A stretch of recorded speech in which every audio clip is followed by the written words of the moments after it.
Bonjour à vous tous et bienvenue sur ce plateau de questions ouvertes pour notre rendez-vous hebdomadaire avec l'actualité. À l'ordre du jour de cette semaine, une question, la paix passe-t-elle par l'ONU? Ce lundi s'est tenue la journée internationale pour la paix et ce mercredi s'est ouverte la 64e session de l'Assemblée générale des Nations unies. Alors, l'Amérique d'Obama va-t-elle réellement se réinvestir à l'ONU? Comment cette organisation, connue pour sa lourdeur, peut-elle retrouver un peu plus d'efficacité? Y a-t-il une gouvernance mondiale susceptible, un jour, d'arrêter tous les feux, tous les incendies de la planète? Nous allons tenter de répondre à ces questions, comme chaque semaine, avec l'aide d'éditorialistes de médias chrétiens. Et j'ai le plaisir d'accueillir aujourd'hui sur ce plateau Louis Dauphren, bonjour. Bonjour. Vous êtes chef d'édition à Radio Notre-Dame. Jean-Luc Mouton, bonjour. Bonjour. Vous êtes directeur de la rédaction de l'hebdomadaire Réforme. Alors, avant de vous passer la parole, je vous propose le point de vue d'un expert. C'est celui de Philippe Moreau de Farge, qui est un grand spécialiste de géopolitique, comme vous savez. Il est chercheur à l'IFRI, l'Institut français de relations internationales, qui d'ailleurs vient de publier son dernier rapport annuel, Ramsès 2010. Il enseigne aussi à Paris-Assas et à Sciences Po. C'est Émeric Coletta qui l'a rencontré. On regarde. Lundi dernier, l'ONU rappelait au monde que l'une de ses principales missions était le maintien de la paix. Mais malgré ses 100 000 casques bleus et des moyens financiers énormes, l'ONU peine parfois à se faire entendre et à assurer cette mission. Mais l'enjeu ici est plus diplomatique que militaire, comme l'a prouvé l'attaque américaine en Irak en 2003. Lorsqu'une très grande puissance est décidée à régler un problème par elle-même, l'ONU ne peut pas grand-chose. Car au fond, une très grande puissance peut contourner l'ONU. Et c'est vrai que dans le cas de l'Irak, les États-Unis sont intervenus sans mandat des Nations Unies. Et voilà, parce que effectivement, ils redoutaient que si ils demandaient un mandat aux Nations Unies, de se heurter à un veto au sein du Conseil de sécurité. Le Conseil de sécurité, c'est une enceinte composée de 15 membres, donc les 5 membres permanents, dont la France, les États-Unis, Russie, Chine, Royaume-Uni, et puis 10 membres non permanents. Et c'est vrai que c'est là où tout se décide. Et notamment, c'est là où les opérations se décident. Donc c'est vraiment l'instance qui a du pouvoir. Et le problème, c'est que cette instance est évidemment souvent divisée. En particulier, bien évidemment, il n'est pas question que l'ONU s'occupe de conflits ou de problèmes qui concernent directement cette instance. Il est par exemple inconcevable que l'ONU fasse quelque chose de significatif dans le Caucase, à cause de la Russie. Pourtant, les opérations peuvent être aussi vertueuses. Le règlement des conflits de l'ex-Yougoslavie, suivi par la création du Kosovo, même en l'observant avec peu de recul, peuvent être mises au rang des réussites.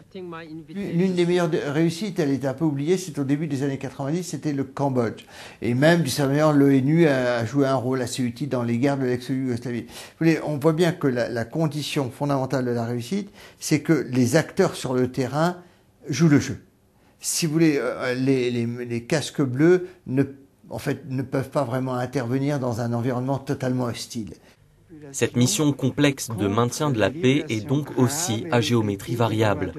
Et pour Philippe Moreau de Farge, il faut avant tout réunir plusieurs conditions. Que pourrait-on faire, si vous voulez? Ce qui serait difficile, il faudrait premièrement que véritablement les grandes puissances aient envie d'agir ensemble. Ça serait la première condition, premièrement. Deuxième condition, c'est que les États acceptent que leur souveraineté puisse être remise en cause par des opérations de l'ONU. C'est vrai que c'est très difficile, malgré tout, une opération de maintien de la paix de l'ONU porte atteinte à la souveraineté de l'État dans lequel elle se fait. Et c'est vrai que les États défendent farouchement leur souveraineté. Mais reste encore une question, celle du contexte. Et en la matière, les Nations Unies jouent aussi de malchance. L'Assemblée générale de l'ONU a en effet choisi le 21 septembre comme journée mondiale du cessez-le-feu, le matin d'un certain 11 septembre 2001. Alors Louis Dauphren, Philippe Moreau de Farge fait une appréciation un peu nuancée de l'expert. Vous-même, vous pensez que la paix, de ce qu'on voit de ces dernières années, la paix a pu se jouer à l'ONU ou c'est plutôt la grande puissance américaine qui donne le la de cette musique? Justement, pour rebondir sur ce que disait Philippe Moreau de Farge, peut-être que c'est une bonne chose que l'ONU finalement n'ait pas donné quitus à la puissance américaine parce que, somme toute, ça a prouvé l'utilité de l'ONU, que l'Amérique se soit efforcée de contourner justement cette autorité et que moralement, ça veut dire que l'ONU ne s'est pas associée justement à une opération en Irak qui était sur le fond pour le moins contestable. Donc ce n'est pas forcément un aveu d'échec de l'ONU, certes ça l'est pratiquement parlant. Mais du point de vue de l'institution, je dirais de la réputation de l'institution, ce n'est pas forcément une mauvaise chose. Qu'en aurait-il été si l'ONU avait validé l'opération américaine en Irak? On aurait associé l'ONU à ce que les Américains ont fait. Ça, c'est une première chose. Juste une remarque, lorsque le reportage dit que la création du Kosovo peut être mise au rang des réussites de l'ONU, personnellement, on peut en douter parce que je ne crois pas, au regard des tensions que la question du Kosovo a pu soulever en termes d'affrontements ethnico-religieux, en termes de purification ethnique, du point de vue de la justice, comment les choses se sont réglées à l'égard de la Serbie, également au tribunal pénal international pour le sort de Slobodan Milosevic. Je ne suis pas sûr que l'ONU se soit forcément grandi dans cette histoire et que l'idée de créer des micro-États sur des bases qui mériteraient peut-être d'être, assainies, de voir quels intérêts il y avait derrière à créer le Kosovo. Est-ce qu'il y avait un intérêt à renforcer la puissance albanaise et l'expansionnisme albanais dans ce flanc de l'Europe que sont les Balkans? Bon, ça mériterait d'être discuté. Le rôle de l'OTAN également. Nos rapports, la France, qui était un allié traditionnel de la Serbie, s'est retournée finalement contre cet allié traditionnel et on s'est allié, à la Turquie pour bombarder la Serbie dans cette histoire. Je reste mesuré sur ce point. Alors Jean-Luc Mouton, c'est à la Maison-Blanche ou à l'ONU que la paix se décide aujourd'hui? D'après vous, je repose un peu la même question. Je ne sais pas si ça se décide à Washington, mais en tout cas, ça ne se décide pas tout le temps à l'ONU. Ce qui est le problème aujourd'hui, c'est que l'ONU est à la fois indispensable. Je pense que personne ne peut dire qu'il faut aussi revenir en arrière. C'est une belle institution qui a sa raison d'être. Mais le problème, c'est qu'elle est née dans un contexte qui était celui de la sortie de la guerre, où il y avait 5 grandes puissances qui se sont partagées le pouvoir autour du Conseil de sécurité. Et on a l'impression aujourd'hui, avec l'émergence de la Chine, de l'Inde, du Brésil, que les choses sont en train de se redessiner et que les institutions ne suivent pas, ne peuvent pas suivre. Voir l'exemple du G8 qui s'est transformé petit à petit en G20. On comprend bien qu'à quelques grandes puissances aujourd'hui, on ne peut pas décider des équilibres du monde. On peut décider d'imposer un équilibre, mais ça marche plus. On voit bien avec l'Irak que ça fonctionne pas. Alors, hier soir, à la tribune des Nations Unies, Nicolas Sarkozy disait qu'il faudrait réformer le Conseil de sécurité et notamment les fameuses questions, l'élargir aux puissances émergentes comme l'Argentine, le Brésil ou l'Inde. Moi, ça me paraît qu'en effet, ce ne sont plus les grandes puissances qui peuvent faire aujourd'hui la pluie et le beau temps. C'est-à-dire que, en fait, les grandes puissances en question, c'était des puissances, entre guillemets, qui avaient c'était pas vrai pour l'Union soviétique, mais qui avaient une vision démocratique, qui avaient une vision d'un progrès. Oui, la Chine, elle n'a pas toujours été, on est bien d'accord. Mais disons que cette histoire était liée. Il y avait la Chine qui était là, parce qu'elle a participé à la victoire, mais en même temps, c'est vrai que les vétos de la Chine ont beaucoup paralysé le Conseil de sécurité. Mais le débat entre l'Ouest et l'Est ont aussi paralysé le Conseil de sécurité. Donc on peut estimer qu'aujourd'hui, dans la mesure où on a la situation, il n'y a plus ces deux blocs, on pourrait être dans une situation géopolitique plus favorable à ce que l'ONU fonctionne. Sauf qu'on voit bien les antagonismes de se développer dans toutes les régions du monde. Et alors à la fois, moi, mon sentiment, c'est qu'à la fois l'ONU est absolument indispensable, mais on ne voit pas comment demain il va fonctionner, parce qu'évidemment on est toujours dans l'ingérence de l'un par rapport à l'un de notre pays. Chaque fois que, si on élargit la participation des puissances aujourd'hui à la gestion de l'ONU, on va sans arrêt tomber devant des impossibilités, par exemple sur la Chine. Vous êtes d'accord, Louis Defresne, sur le fait que, au début de la création de l'ONU, il y avait quelques puissances qui faisaient en effet la pluie et le beau temps. Aujourd'hui, vu le nombre de membres de l'ONU, est-ce qu'il n'y a pas une résurgence de tous les nationalismes, de tous les intérêts particuliers qui paralysent cette fonction de l'ONU? Alors qui est certes légitime de leur point de vue d'obtenir une place au Conseil de sécurité. Démocratiquement justifié, pleinement. C'est justifié par rapport au rééquilibrage géopolitique auquel on assiste aujourd'hui. Je rappellerai que c'est quand même le général de Gaulle qui a imposé la France comme vainqueur de la Seconde Guerre mondiale, et que ça a été difficile pour nous parce que ce n'était pas du tout admis, et que c'est à cette issue favorable que l'on doit notre siège. Alors que l'Allemagne ne fait toujours pas partie du Conseil de sécurité. Maintenant, alors, Nicolas Sarkozy est président de la République française et nous avons ce siège au Conseil permanent. Je ne suis pas sûr personnellement que ce soit une attitude qui défende particulièrement nos intérêts que de réclamer pour d'autres puissances un statut équivalent au nôtre. Parce que ce siège de la France au Conseil de sécurité, il est fragile. Il est, à mon sens, très fragile. Et un jour, la réorganisation européenne fera sans doute qu'on aura un siège européen qui comprendra la France, l'Allemagne. Donc on aura epsilon de notre représentation actuelle au Conseil de sécurité. Donc que le président de la République française anticipe sur un mouvement qui paraît peut-être inéluctable en disant que les autres devraient aussi avoir leur part au gâteau onusien et que nous, donc, on devrait en quelque sorte un petit peu disparaître de la scène. Il ne faut pas oublier, je trouve cela un peu tangent, un peu contestable. Sur le fait que l'Europe devrait avoir un seul siège aujourd'hui? Je ne sais pas s'il faut qu'elle ait un seul siège, parce que l'Europe représentera beaucoup. Mais enfin, je pense qu'effectivement, la France se grandirait, de mon point de vue, à représenter l'Europe plus que représenter ses seuls intérêts français. Mais alors ça veut dire qu'il faut s'effacer. Vous pensez que c'est valable aussi bien pour les Français que pour les Anglais pour les Allemands. ou pour les autres? Je pense que si on veut donner une chance, mais si on veut donner une chance à l'Europe d'exister, si on veut peser, parce qu'on prétend que l'Europe a un modèle de développement, un modèle économique, un modèle social particulier, et je pense que c'est vrai. Je pense qu'on a une identité, il y a une identité européenne plus importante que ce qu'on le croit. Cette identité, il faut la défendre. Et si au niveau mondial, c'est l'Europe qui pèse. La France pèse à travers l'Europe, parce que la France est engagée dans l'Europe. Si la France seule, aujourd'hui, il faut quand même se rendre à la réalité. La France est une puissance moyenne qui pèse peut-être déjà beaucoup plus que son poids réel, mais qui pèsera vraiment si elle parle d'une voie européenne. C'est la voie européenne qui a voix au chapitre aujourd'hui dans le monde. Là, on a un désaccord avec Jean-Luc Mouton, parce que la oui. France, selon la belle expression, je crois, c'est celle d'Hubert Védrine, la France est une puissance moyenne d'influence mondiale. C'est la France en tant que telle qui, de son seul fait de souveraineté, a encore dans le cœur de beaucoup d'êtres humains sur cette terre une telle image que la seule évocation du nom de notre pays représente quelque chose en soi. On n'a pas forcément besoin de ces béquilles européennes pour exister en tant que telles. Vous dites l'Allemagne et l'Angleterre pourraient ainsi participer à ce siège au Conseil de sécurité, mais l'Allemagne en soi existe par son économie déjà à l'échelle mondiale, donc elle n'a pas besoin de ce siège. Et l'Angleterre, elle est représentée par les États-Unis du point de vue diplomatique. Donc en fait, nous, on se retrouve, parce que l'Angleterre s'est toujours alignée sur les positions américaines. Nous, on se retrouve, en fait, il ne faut pas oublier que dans les campagnes électorales, souvenez-vous, on se servait à l'envi de cet argument pour dire que la France est la 4e puissance économique du monde et qu'on a un siège au Conseil de sécurité de l'ONU, un siège de représentant permanent. Si on le perd, que garderons-nous ? Que garderons-nous? Parce que l'Allemagne a autre chose et l'Angleterre vous savez, l'Angleterre, c'est un pont entre... porte-avions. Voilà, un pont entre l'Europe et les États-Unis. Ouais. Ce n'est pas vrai. Elle n'est pas dans l'Europe, elle n'est pas hors de l'Europe, mais bon, on n'a pas la même situation géopolitique que les autres. Je crois qu'on est les premiers à souffrir d'un abandon de souveraineté. Alors, on voit bien que la France ne peut pas seule, par exemple, sur l'Afrique. L'Afrique est un domaine réservé à la France, en tout cas l'Afrique, les anciennes colonies francophones, et on voit bien que la France seule ne peut pas. Aujourd'hui, elle n'a pas les moyens financiers pour intervenir militairement dans tous les pays, tous les lieux de conflit.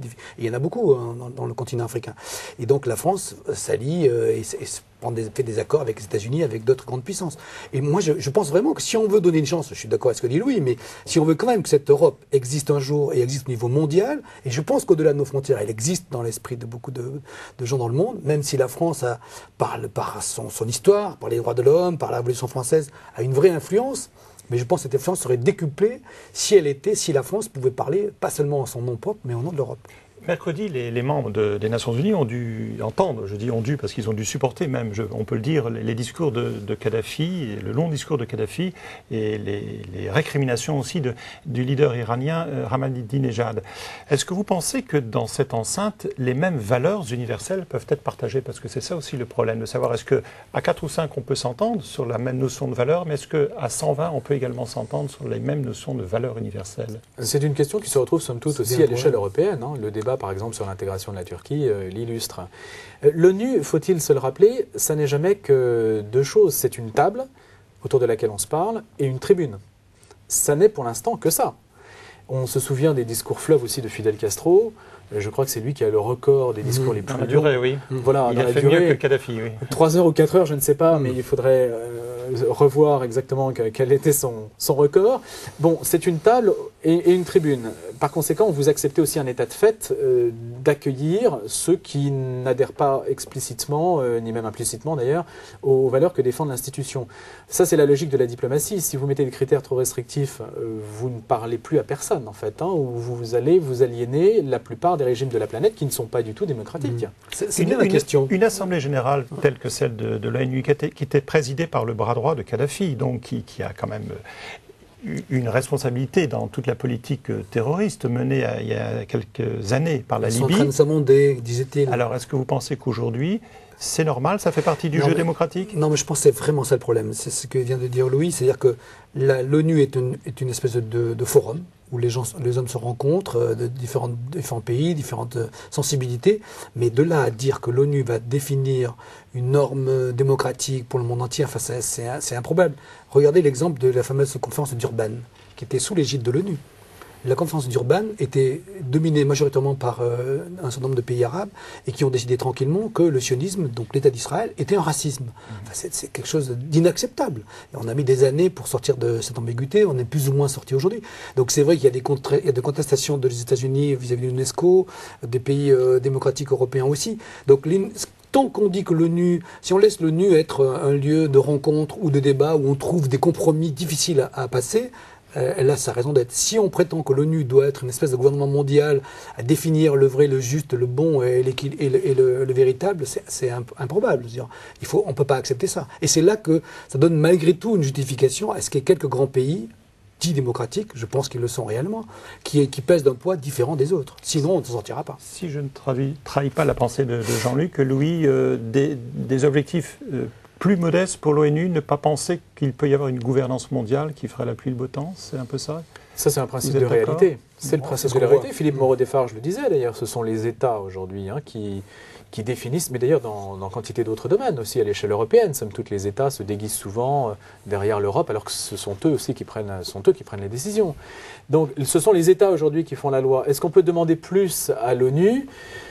Peut-être faut-il se référer, je ne sais pas, à l'autorité politique mondiale qu'appelle de ses voeux Benoît XVI dans son encyclique, avec le principe de subsidiarité, que je trouve tout à fait intéressant, c'est-à-dire pas de gouvernement mondial qui fait tout de suite penser au Big Brother, qui, somme toute, plus le gouvernement est lointain, plus il est tyrannique et moins il emporte l'adhésion des peuples.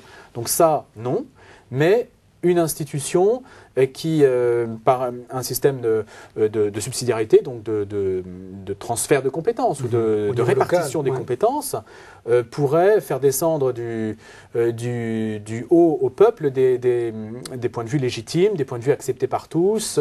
Il ne faut pas demander plus à l'ONU que ce qu'elle ne peut donner. La plus belle femme du monde ne peut donner que ce qu'elle a. Donc vous ne pouvez pas en faire, je crois, c'est tout à fait illusoire d'imaginer que vous puissiez avoir autour d'une table, de manière totalement centralisée, un seul pôle de décision.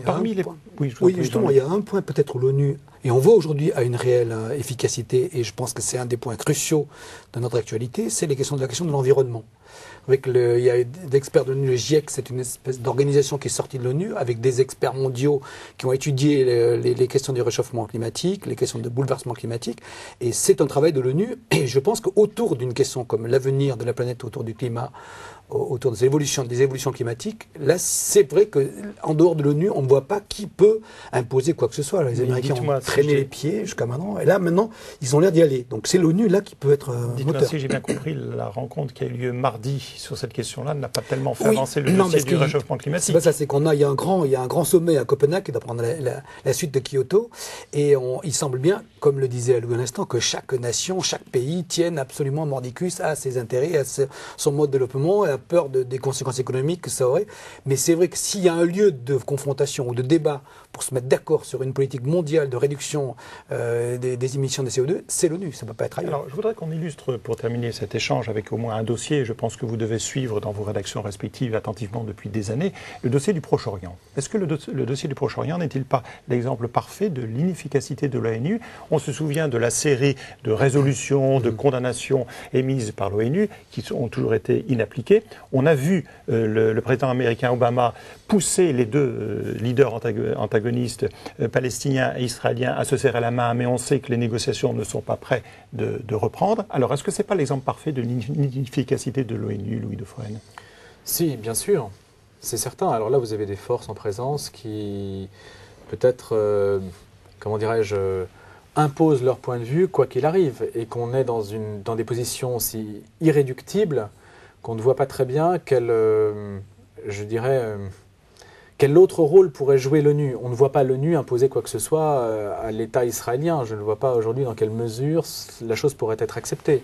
De même, on n'a pas vu beaucoup de succès dans la lutte contre des États qui peuvent financer le terrorisme, qui peuvent être, que ce soit la Syrie par exemple, ou que ce soit même des mouvements terroristes, le Hezbollah au Liban. L'ONU aujourd'hui joue un rôle pour l'instant de cautère sur une jambe de bois et de tampon. Jean-Luc Mouton, vous partagez cet avis? Absolument. Les résolutions, parce qu'il s'agit de ça, les résolutions qu'a prises l'ONU en disant ce n'est pas bien de faire ça, on vous demande de faire telle chose, sans moyens. Parce que quand on prend une décision et qu'on n'a pas de moyens de police de les faire respecter, si en France on n'avait pas de police, on pouvait déplacer les limitations de vitesse, qu'il ne se passe rien, on les dépasserait tous. Ici, il n'y a pas de moyens de coercition derrière, il n'y a pas de pouvoir, et il n'y a pas de moyens d'imposer des résolutions. Donc il y a des moments où l'ONU, on a l'impression qu'on fait des grandes déclarations, on condamne, sans aucun moyen de mettre en œuvre. Donc ça ne sert à rien, et ça dévalue totalement le rôle de l'ONU. Je crois plutôt que dans certains des cas comme le Moyen-Orient, les solutions sont locales. C'est pas la peine que l'ONU s'occupe de toutes les questions. Peut-être que là, s'il n'y a pas de compromis localement, on n'arrivera jamais. C'est pas l'ONU qui imposera une solution de paix. Nous aurons l'occasion sûrement de revenir sur tous ces dossiers des Nations Unies. Je vous propose de passer à notre rubrique Contrepoint.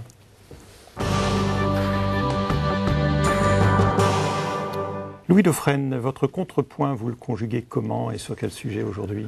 Alors, je le conjugue à l'impératif avec un gros point d'exclamation. Je voudrais mentionner ce qui s'est passé cette semaine à travers l'histoire un peu rocambolesque, le gros coup de communication de Valéry Giscard d'Estaing et la sortie de son roman La Princesse et le Président. Je trouve qu'en ce moment, je ne veux pas m'en prendre particulièrement à l'ancien président de la République, qui traverse peut-être d'ailleurs des moments depuis longtemps des moments difficiles, parce que ancien président de la République en France, ça ne signifie pas grand-chose, ce n'est pas un poste tellement valorisé, et que somme toute aujourd'hui, Valéry Giscard d'Estaing n'est pas grand-chose dans la vie politique, et que c'est vrai que ça peut être vécu difficilement. Par rapport à un ancien président américain, ce n'est vraiment pas grand-chose. Il est romancier alors. Il est romancier, il avait déjà sorti un roman, Le Passage, je crois, qui est passé inaperçu, voilà, c'est le cas de le dire, passons.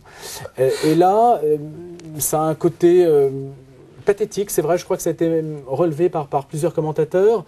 Je dirais que si on ajoute, ça n'a rien à voir, mais l'affaire Clearstream et les écarts de langage quand même comme crocs de boucher, une certaine violence politique, et une certaine vulgarité, je dirais, dans la vie politique, j'estime que son roman, alors il vient de confirmer que c'était une histoire fictive et qu'il ne s'était rien passé avec Lady. Je trouve que trop cette histoire... Trop vulgaire, Jean-Luc. Oui, alors que sa femme est encore en vie quand même... Ouais. C'est franchement déplacé. Voilà, je trouve que c'est déplacé, que ce n'est pas digne des fonctions que ces personnes ont exercées.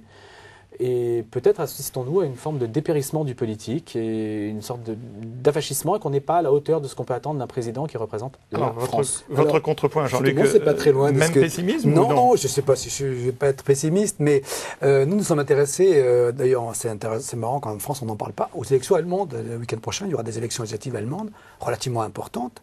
Comme la France est peu intéressée à ce qui s'est passé au Japon, d'ailleurs. Oui, en fait, le Japon, on peut dire que le Japon est loin, un gros changement politique. Oui, mais le Japon est un petit peu loin. La France est partenaire de l'Allemagne sur tous les sujets, le franco-allemand, et puis on ne s'intéresse pas. Alors, ce qui est intéressant en Allemagne, c'est qu'il m'a frappé, on a titré là-dessus, parce qu'Angela Merkel est une protestante, fille de pasteur, on a parlé du culte du consensus. Il y a quelque chose en Allemagne, ils viennent de sortir d'une grande coalition entre la droite et la gauche pour gouverner ce pays. Et quand, dans les débats politiques, on a un reportage qui a été fait là-bas qui est très intéressant. Quand dans les débats politiques allemands, quand quelqu'un prend une position un peu extrême dans son parti, quelqu'un du parti dit non, on ne peut pas tenir telle chose parce que c'est pas raisonnable, c'est pas équilibré, on ne pourrait pas tenir ça sur notre gouvernement. Donc une espèce de souci, de rationalité, de raison et de consensus qui fait un peu rêver. Je ne dis pas que le débat politique est idéal en Allemagne, mais si en France on était un peu plus raisonnable dans les positions qu'on prend, dans les promesses qu'on jette comme ça en pâture, et qu'on disait ce qu'on peut faire, ce qu'on ne peut pas faire, peut-être que les hommes politiques pensent que ce serait moins marrant. Oui, vous rêvez comme Jean-Luc d'une coalition en France. Alors je souscris entièrement à ce que dit Jean-Luc Mouton. Je trouve qu'on devrait regarder davantage du côté de notre premier partenaire commercial qu'est l'Allemagne. Véritable puissance qui affiche un excédent commercial de 130 milliards, je crois, alors que nous on croule sous les déficits. Mais il faut prendre l'exemple parfois chez ses voisins. Et puis je trouve cette vie politique allemande, Angela Merkel, qui est l'inverse, je trouve, des modèles que l'on peut développer, c'est quand même l'inverse. Il y a une forme de sérénité, de solidité, à l'image des voitures allemandes. Voilà, je trouve que c'est un exemple, et c'est vrai que j'envie d'une certaine façon certains pays anglo-saxons qui ont un sens très aigu du bien commun, et que ce côté que l'on a, nous, un petit peu arrogant, assez orgueilleux, on devrait la jouer, je dirais, de manière beaucoup plus modeste par rapport à la situation qui est la nôtre aujourd'hui. Et je trouve que l'Allemagne nous donne beaucoup de leçons. C'est moins people, c'est moins gay, moins rigolo, mais c'est plus sérieux. Bon, alors écoutez, nous terminerons sur votre optimisme largement partagé, en tout cas sur votre critique de ce paysage politique tel qu'il se présente aujourd'hui, notamment en France. Cette émission s'achève. Je vous donne rendez-vous naturellement la semaine prochaine. Il me reste à remercier nos invités, Louis et Jean-Luc. Vous pouvez revoir cette émission sur notre site internet www.ktotv.com pour la revoir, mais aussi pour réagir. Je vous souhaite un très bon week-end. À la semaine prochaine.